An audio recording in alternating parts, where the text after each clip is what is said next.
So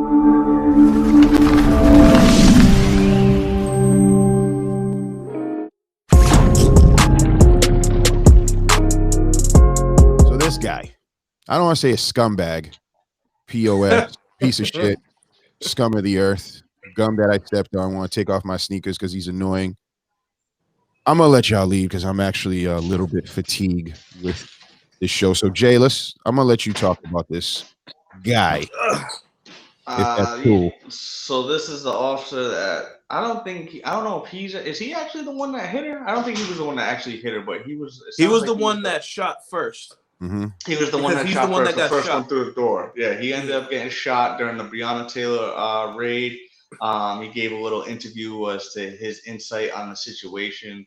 Lot of. So I saw. I'm not even gonna lie. I didn't even see the whole thing. I saw a 10-minute clip where he talks about the actual entry to the apartment and what happened. And from his account, he said there was six. I think it was six loud knocks and announcements. Open hand.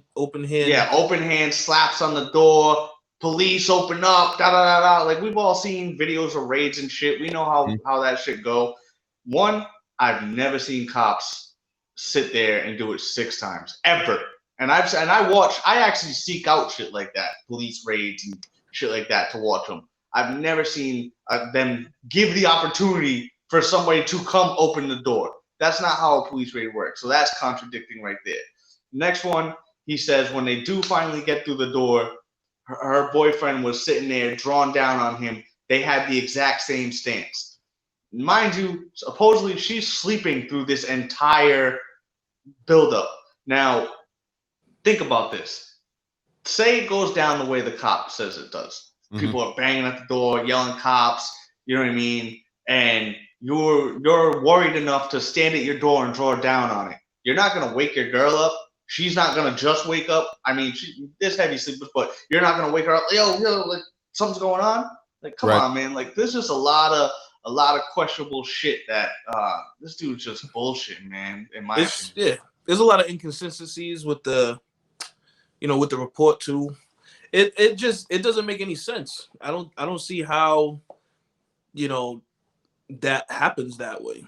It doesn't sound right. Then there was a no-knock warrant. I've heard that they did knock. I've heard it's just so much bullshit out there. But actually watching him, kind of just replay it and explain it to us, it doesn't make any sense. It doesn't make any sense. It's not believable. No, not believable. Here's a little known thing that a lot of people don't know about me. I went to school for criminal justice. So I did a little bit. I've done class and we talked about warrants and shit. A knock warrant, or I think it was like a knock. I don't know. Pretty much what they told me, what I learned in school was like them hitting the door and yelling at the same time. Police is like considered like an announcement. Like that's like your opportunity to for them to give up. Is like as they're hitting the door with the battering ram and announcing themselves as police. So to sit there and say you had 6, 7, 8, 9, 10, however many cops lined up outside, and you're like, anybody home? Hey, come to the door. Like, come on, man. Don't go on fucking national TV and try to sell that shit. Like, everybody knows you're bullshitting. Fuck out of here with that shit. And then he made his little comment about the George Floyd incident. He made a comment talking about how he wasn't like a model citizen and things like that. It's like, I get all that. You know what I mean? A lot of us aren't model citizens, but that doesn't excuse, what was going on. But the guy just seems a little lost. And I mean, I kind of think he took one for the team because you know what I mean? Punch. Like, yep. Fuck. You're the guy. Yep. The only way I'm getting on there is if we're all putting our names in a fucking hat and we're pulling names out. Because there's no fucking way you're convincing me to go on Good Morning America and fucking recount what the hell happened. Yo, he probably got enough money to quit the police department and go move to a fucking other place. You think that's the case? Or do you think that's the case? Or they're just like, hey, listen, we'll take care of your family. Just take this L, like you said. And or this is kind of like your quote unquote, I hate to say this, first offense. So they can look at your record and we can set precedents by just saying, hey, you've been pretty clean, no issues, so type of thing. I thought, and Tyler beat me to the punch. I thought it was just a campaign to just go try to just, reduce what happened. Mm-hmm. You know what I mean? Just to cover up. And then, it's like what Donald Trump does is misdirection, give a lot of information, but not sticking to that one Good question. point.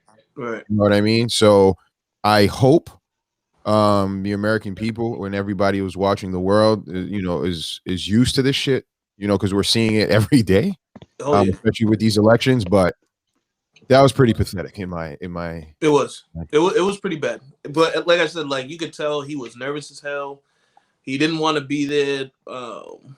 It was a mess. It was a mess. And I mean, like looking back at it, it's like it could have been done a different way. I don't think Good Morning America was the stage for it, but I mean, who am I?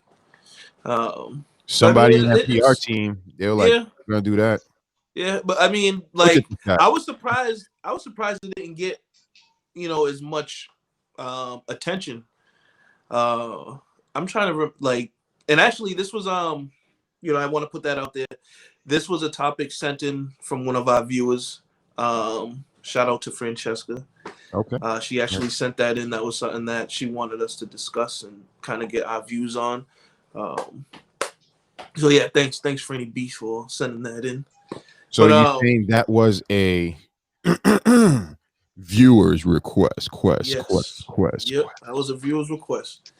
But yeah, I honestly wouldn't even have known that interview happened. I'm not gonna lie, if she didn't send that in, because something like that I thought would have been pushed a lot. But as we were kind of joking, before we actually went live, like black crime or like crime on black people, it's not really trendy anymime. You know what I mean? It's not like a thing.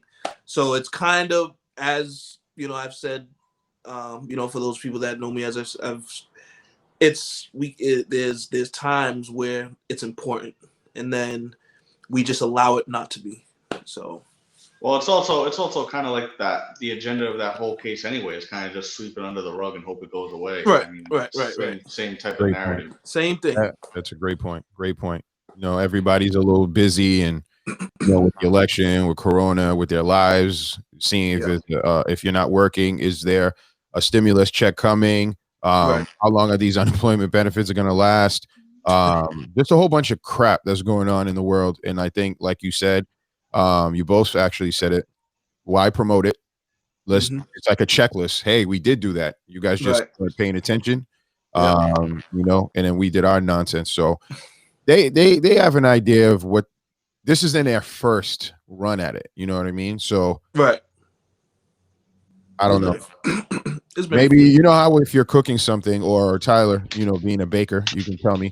Like, so let's say I put too much black pepper and it's kind of spicy, and obviously this is not for baking, but you can tell me on the baking side. Maybe you put sugar. If it's already sweet as shit, putting more sugar ain't gonna make it any sweeter. So we're no longer the spice. We can't make black people dying. That's no longer spicy anymore. So they're like, all right, we gotta switch it up.